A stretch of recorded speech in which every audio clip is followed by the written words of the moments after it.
Ciao Juventini of the world, my name is Giuseppe, welcome back on the channel. Matchday Juventus Freiburg in Europa League round of 16. And attenzione, not only we have to speak about the game, but the curse that Juventus has in this round of 16. We'll speak about the strength of Freiburg. Yesterday we spoke about the team, the history of the team, the values of the team. Today we'll go with some pictures to understand their strength, but also Francesco Zenzola from Juventus, he identified a big weakness of Juventus, a weakness that can lead to change lineup from a 3-5-1-1 towards a 3-4-3. Federico Chiesa start from the start, or beginning from the start, and then we go to the second part of that video, the minus 15 points that can potentially be given back to Juventus. So if you are interested in that second part, scroll immediately. If you want to know about the field, you remain with us because we start immediately with the curse of the round of 16. Because yes, versus Nantes we already played 2 games, but it was kind of a playoff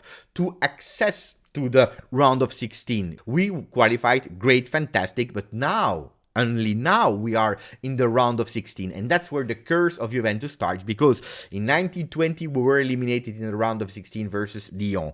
The year after versus Porto, always in the round of 16, and also in the round of 16 we were eliminated last season with Dusan Vlahovic, with Max Allegri versus Villarreal. It has to stop immediately. The last one that was able to beat the round of 16 was Max Allegri with a fantastic player as Cristiano Ronaldo, after all people thinking that Juventus were out versus Atletico Madrid losing 2-0 in their home. In our home, one of the most memorable games of the last few years, 3-0 with a hat-trick of Cristiano Ronaldo. Cristiano Ronaldo is not there anymore to beat that curse of the round of 16, but we have another player. And speaking about hat-tricks, the one that in the last game versus Nantes was able to score a hat-trick, qualifying us to that round. So attenzione, Angel Di Maria is not the player that will deliver you every single game hat-tricks, but he is the one that was able to, in Champions League, giving you an assist, a hat-trick of assist,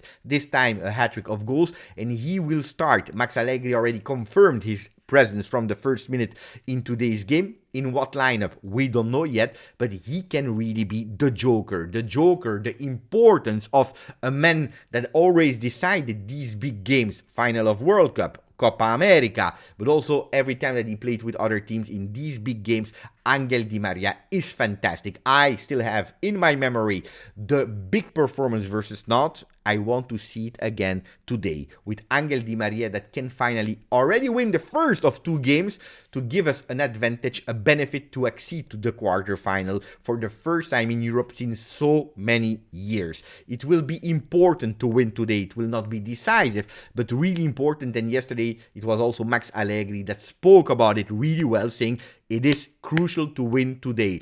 From Angel Di Maria, that we know already that he will be there, we have to speak about the other players that will be around him.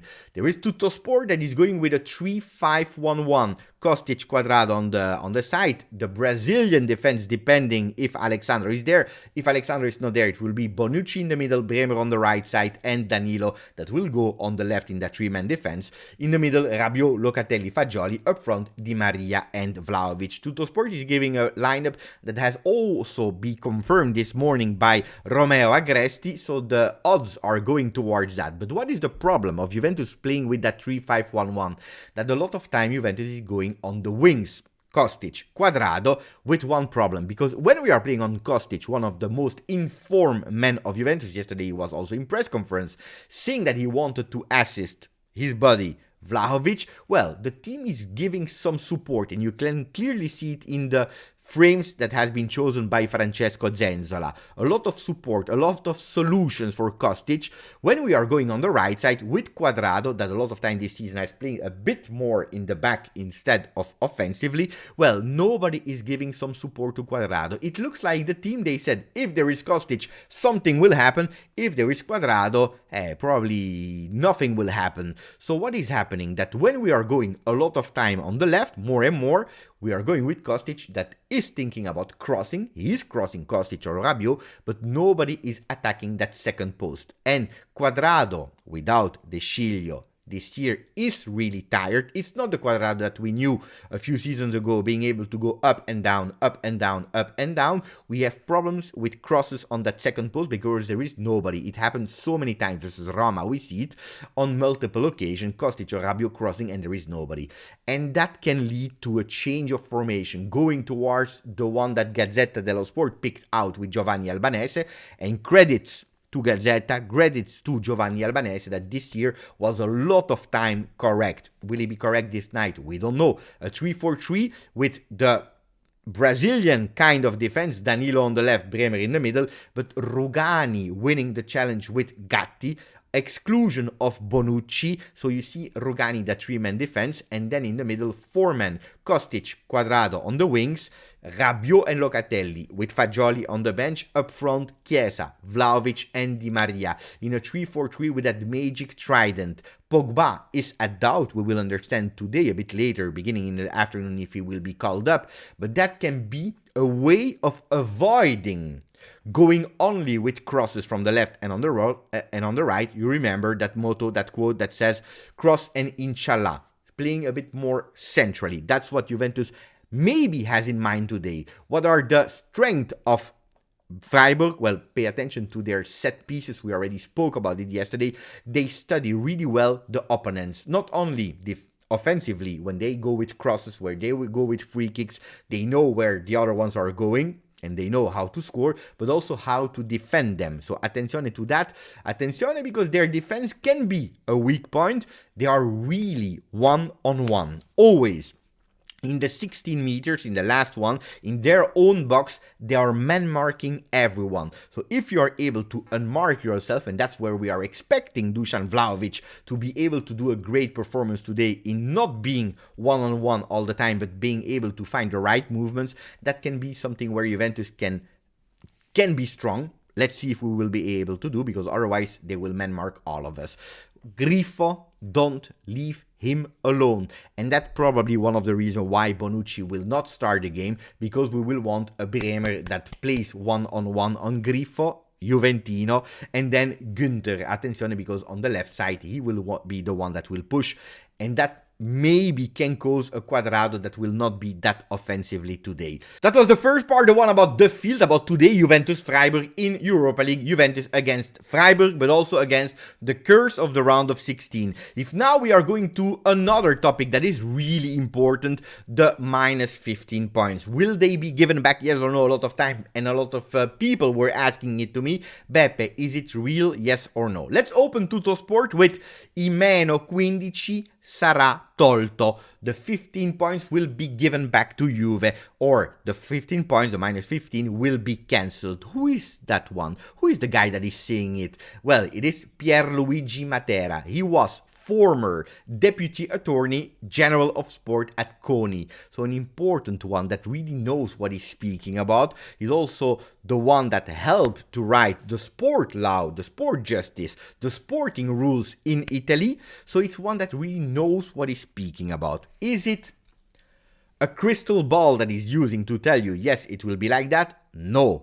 Is it a fact? No. Yesterday I spoke about an assist, not a goal, not a victory. So don't take it for granted that these 15 will be given back. But he is an important person that knows what he's speaking about, and today he's explaining why these 15 could potentially be given back to Juve. Well, the most important thing is he's saying that everything that Juventus has been punished on, well, if we are looking in detail, looking and reading the accusation part and also the defense part, so Juventus appeal, you clearly see that a lot of things are not correct, that a lot of discrepancies can be found in the way that Juventus has been shown, confirming that the media impact prevailed over the due lucidity of a technical legal reasoning. So he is affirming media manipulation was super important in how Juventus was judged. How? Let's enter the details. The first thing that is a discrepancy is that TAR, that is a court that is over and bigger than the sporting court, it's an administrative court, is obliging the sporting one, CONI, to give to the accusation to give that document that is missing, the 10940. What is that document? It's a document that could potentially, and I'm saying could potentially because nobody of us saw it, could potentially show the starting date of the investigation. Could show that everything that came after that is not relevant. Something really important, because only that document, or with only that document, you can cancel everything that has been said about Juventus. You can cancel all the trial, an important one. Why is it important? Because Juventus, in their appeal, they are asking again for it. They asked it multiple times. The lawyers of Cherubini, the lawyers of Paratici, Juventus, a lot of people from the defense asked to see that document, and it has always been refused by the accusation to show it. Also, the judges, they qualified that document 10940 as irrelevant. The problem is that they even didn't ask to see it before qualifying it as irrelevant, and that's an important discrepancy. Not only that, the rights of the defendant, because of that, has been disrespected. No respect in the rights of the defense. And that's an important thing. You remember Juventus asking to be respected and to be judged fairly. Well, this has not been respected. Important because the media impact has been super great and super big. Why? A simple A4 sheet, a draft like I have here and I'm reading from Cherubini, speaking about the things that were not going really well at Juventus, well, has been called by the media the Black Book of Fabio Paratici, il libro nero di FP. That's how it has been called, a simple A4 sheet with some notes where never it was written that the plusvalenze were fictive, never. But that has been blow up as big as being called by everyone in court the Black Book of Paratici. The swap Pjanic-Arthur has been mentioned 8 times during the trial. The problem is that this swap is not even in the 15 disputed cases. So they are speaking, underlining, showing and explaining in the trial about that Pjanic-Arthur swap, while in the official document is not even taking part of it. Irregularities, discrepancies, I told you. They are speaking also about that manual changed invoice of Marseille. You remember that swap of players? They are saying that everything has been changed manually, that it's not according to the rules, without actually checking that the address of invoice was changed, the topic was changed, but absolutely not the value. That remained the same. So, what is Pierluigi Matera recapping? What is he saying? That Juventus was not judged correctly, but a lot of the things that they were judged on were influenced by the mass. If you don't believe me, look back on what happened with Corriere dello Sport, that has always been really interested about what happened around that case. They were the first one in putting in big titles to accuse Juve, like in December, before the 15 points were taken back from Juve. Juve, hear the evidences. Juve, hear the evidences. You will be accused. You will have a penalization. At the time, we were not speaking about 15. We were not even speaking about 9. We're speaking about, here are the evidences. That's why Juve is guilty, showing it in big letters on their pages. Since yesterday and today, the big news came that probably there are some discrepancies. Corriere dello Sport, that since December and even before, they were always putting Juve in dirt on their front pages. They are not speaking about it. No single sign of that news. Zero. Yesterday they prefer speaking about how much Moiskin would cost Juventus, or costed Juve, because it's officially a player. Today they are speaking about Juventus Allegri that is giving trust to Dusan Vlahovic, which is good. But zero mention about that trial. You will tell me, Beppe, but it's not important to speak about it. Let's wait for... No. It is important, especially for Corriere dello Sport, manipulating the mass, manipulating them.